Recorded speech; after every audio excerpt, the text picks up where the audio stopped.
Hello and welcome to some Everquest news. So we have some game update notes for April 2024. We went over the test server notes I think last week, and this week we're going to go over what actually went live. So highlights. Weapon-based damage and backstab values have been increased to bring them back in line with the original intentions. This affects weapons from Night of Shadow back to the Burning Lands. Now, I'm gonna do a little segue here. So, I have a blood-soaked claymore. This is a chase item from Terror of Luckland, Night of Shadows. So, it is now a 27 ratio weapon, right? And the two-hander from, I think this is the tier 2 two-hander, is a 36 ratio. So, that's the blood-soaked claymore is usable at tier 115, and it used to be a 22 ratio, so that is a significant upgrade. So it was 848 damage, now it is 1000 damage. Now I do have an AUG in here, so let's remove that. All right, 988, so 26. It's like a 4 ratio increase, huge damage increase.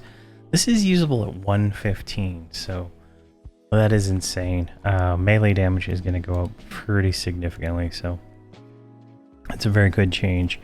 And that's for all weapons. That's just one weapon I had that I knew was a really good weapon. So, extra planar potential shards will now drop in Lorien end zones, so that's good. And I guess they'll drop in all the zones all the way back to Torment of Elias.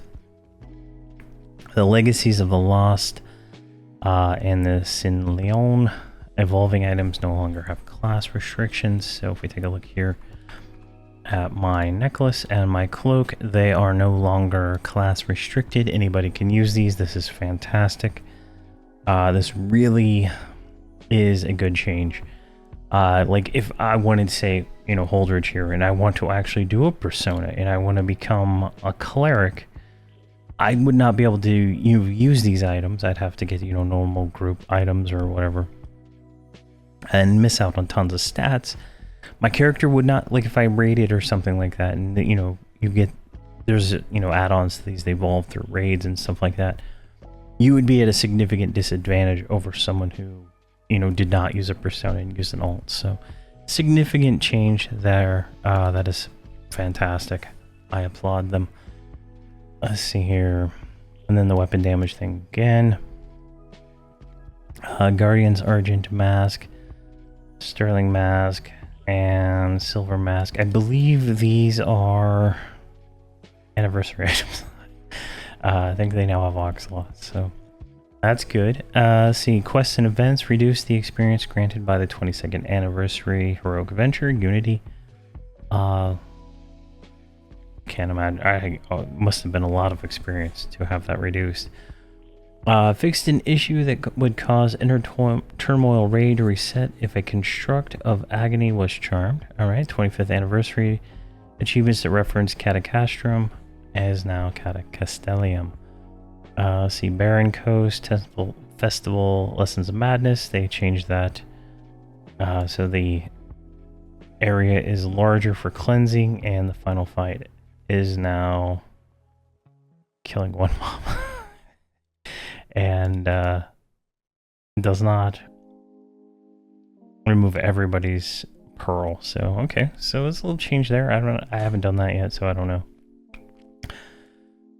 Greater Fate Arc, Broken Key of the Forest now has expansion requirements for the higher level enslaved minions. This one is this one's weird. Like, it's kind of weird to have like level, I think they're like 75 or 80 skeletons running around the newbie area in Greater Fate Arc. I mean, it just feels weird. I think that should have been different, but what it is what it is. Mechanical Fortune Teller were now mentioned, the 25th anniversary, the Final Fuge raid. So someone had commented that it was the raid that this will now be fixed on, so that's good. The Plucked achievement can now be attained in the raid. Stonehive Brewday Vintage Toy Ships and the spelling of Willful Sloop has been updated. All right, Paladin Shadow Knight corrected the values of degeneration of the Steely Stance line. So we are a Pally. So Unwavering Stance is that line. Nothing really different there. I guess we'd have to like actually look at the numbers. See here. Druid Wizard teleportation spells to the Shadow Valley no longer refer to Lorien Inn. And we are limiting most detrimental area of effect spells that did not have a limit to 30 targets. So anything that was AoE that could hit more than 30 targets has now probably been limited to 30 targets. And this makes sense, right? I think someone left a comment on the test server patch notes about this being not mentioned, but it makes sense. If they're trying to reduce the lag and, you know, doing a check like that for, you know, how many targets did we hit and apply damage to them, right? You have a loop, and that loop is going to check, you know, in number of things, you know, that's a lot to check for. But if you're only checking for 30, up to 30, right? It's a simple loop. You just check, and then once you hit 30, you're done. This should improve performance in certain search situations. I noticed when I was on a TLP server, I can't remember which one, there was an AoE group, you know, just pulling the entire zone, right? I think this is probably Oakland. And it was really annoying because they would have, you know, 30 plus mobs and the server would lag because they're doing AoE damage to this, and it was just causing untold mayhem. And just, you know, this is probably not something people like, but it's probably something that needs to be done. You know what I mean? AAs. Merge the Dragons of Nora progression AA lines, Gift of the Dark Rain, and Gift of the Keepers into a new faction agnostic line called Gift of the Nest. This line will function the same. This line is now shared between personas. That's nice. Advancement achievements associated with these AAs have also been updated, so level 60 characters can see them. So go back in. I'm trying to show as much of this as I can. So Gift of the Nest, I think is what it was called. Which one is it under? I think it's under special. I should have them because this is a heroic character, so Power of the Nest. All right, I have Power of the Nest. Is that what they said it was called? Did I totally read that? All right, they called it Gift of the Nest. I got something called Power of the Nest. That's up to you. I have to decide what's going on there. So I have, yeah. And this increases all your stats by 10 and your health and mana by 3%, endurance by 200. So it's a nice little buff. This is especially nice at level 60. So, Mike, you know, I have personas, right? My warrior persona, when he is 60, he is going to pick this up for free. And I didn't have to heroic boost him. That's kind of nice. Or even do the quest line because I got it via the heroic grant. So that's nice. That's a nice add. Paladin added a new activated Class AA Champion's Oath. See in-game AA for description. All right, so I just bought the 3rd rank. I don't have enough AAs for the 4th rank. But there are 4 ranks to this AA. So you can see here, this is a refresh timer of 20 minutes. Champion's Oath 3. So scale it up, scale it down, however, for the rank you have. When I logged in, I was auto-granted 2, so that should make some sense there. Consumes 670 endurance per second to grant your melee attacks the ability to bless your enemy's target with Oathbound Bulwark 3 every 18 seconds for 3 minutes and 30 seconds. Every activation of Oathbound Bulwark 3 triggers Oathbound Tithe 3, which consumes 24,000 mana. So there's a lot going on here. I'll cover this more probably in the 120 guide. I was kind of waiting for that, but the gist of it is Oathbound Bulwark protects the targets against 81% of incoming melee damage that exceeds 27,000 damage per hit, up to 93,000 total damage for 30 seconds. When this buff expires, For any reason, the bearer is immediately blessed with Oath-bound Gift 3, healing them for 61,000 hit points. Now, this makes sense, right? So this is like the rune. I think Enchanter's got the rune.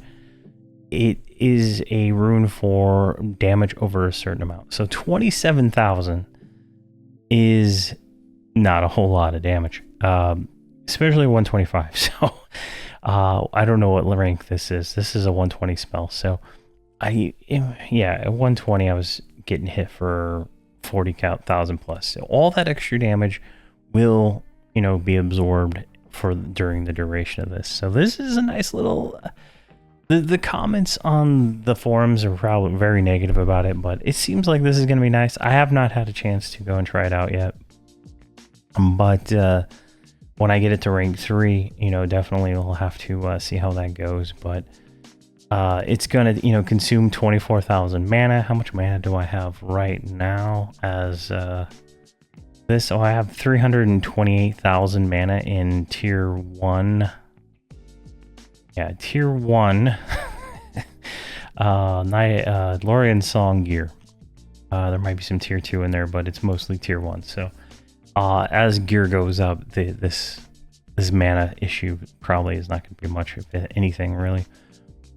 I feel like this will make me tankier, in all honesty, because this is not going to be something I'm going to activate in a multi-bind. This is going to be something I'm going to use in specific circumstances, like my other mantle armor and all that stuff. So, this is a side thing there. I think it's, new ability is great, should be fine, but we'll see how that goes. Shadow Knight updated Reaver's Bargain, ranks 1 and 2, to now absorb 5% of all incoming melee damage with mana at the rate of 100 to 40 mana, but reduce the amount of melee damage absorbed on those ranks. So from what I understand, this is a nerf to Shadow Knights, and it added 4 new ranks to this. So there's a new one at 110, 115, 120, and 125, and the buff ticks down in non-combat zones. I think I saw a video of some guy soloing Zlandikar a few years ago as a Shadow Knight, and he was like, he pre-buffed outside of the zone and then when he came in, he already had it's like before he attacked the pet. There's some weird wonkiness with some of the stuff Shadow Knights can do, but I think it's a nerf to that for sure, and along with other things. But it's Shadow Knights are strong. I know. I think I got challenged to play one from level 1. And solo it up, which we will do. I already planned the series out, but I am going to, I already have a 102 on this one, so we're going to start at 102 and just level. Magician fixed an issue with the Class AA host of elements, which prevented rank 40 pet from attacking. That's great. I noticed some of that was causing some issues. NPCs added a fix for the NPCs pathing under the world being unhittable. Hopefully, that's so annoying. It happens the most for me in that last forest zone. I can't even remember. Paolo Min, I think is the name. Mercenaries fixed an issue where mercenaries would not load with additional health from the improved health AAs. All right. Progression servers set some 15th, 16th anniversary NPCs in Plain Knowledge and the 15th anniversary event to activate in Reign of Fear. Fantastic. Miscellaneous fixed kaleidoscope rendering artifacts and related crashes. Improved client log processing performance. Fixed the right frequency of log interval 0 settings so that it is truly immediate instead of a 1-second intervals. Please check your Everquest client.ini for log interval 0, as this setting could inversely impact performance. As a reminder, default setting is 1, or via the log the in-game command here. So let's go ahead and copy that and paste that right there. There we go. So let's make sure that's not going on, because I do log my stuff for that's how EQ log parser, the overlay thing for my DPS stuff works. Guild banners and fellowship campfires will now check the height when determining if enough members are in range for them to be planted. That's interesting. Instance zones will again attempt to suspend mercenaries if there are too many players in the zone. Corrected an issue that caused some quests from the most recent expansion to reward less experience. There should be an experience bonus. Let's call it 500%. 1 week. Let's call it water under the bridge. Let's help everybody out here with this issue. We want our experience back.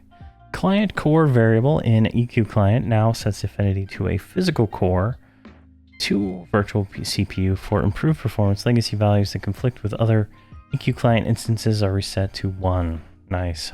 Hopefully they get all that resolved. Alright, UI. Updated the copy layout function to include new UI window positions, alternate currency, list column with blah blah blah. It all saves now. Added name reservation window, EQ name reservation window. So this is for the new TLP. They're going to allow you to reserve your name if your character is older than 2 years. Unfortunately, none of my characters here on this server are over 2 years. But luckily, I have all the names that are on other servers. I can reserve names for if I were to choose that, but I haven't decided what I want to do if I even try to do a TLP again. All right, so more windows changed, and then previously updated alternate currency server bonus should now affect adventure points. Players on Oakland should no longer be disconnected for AFK. Spell descriptions on silver protecting, silver warding indicate that they offer resist to magic and cold. Fix screenshot alpha for BMP and PNG formats. Fix several client crashes. Pressing escape during the tutorial will actually do something. Optimize the NPC spawning process so it is reduces contribution to per frame spikes by at least 50%. Optimizations are fantastic. Chasing what's not real made a fix where the task would not update when examining the empty meeting room.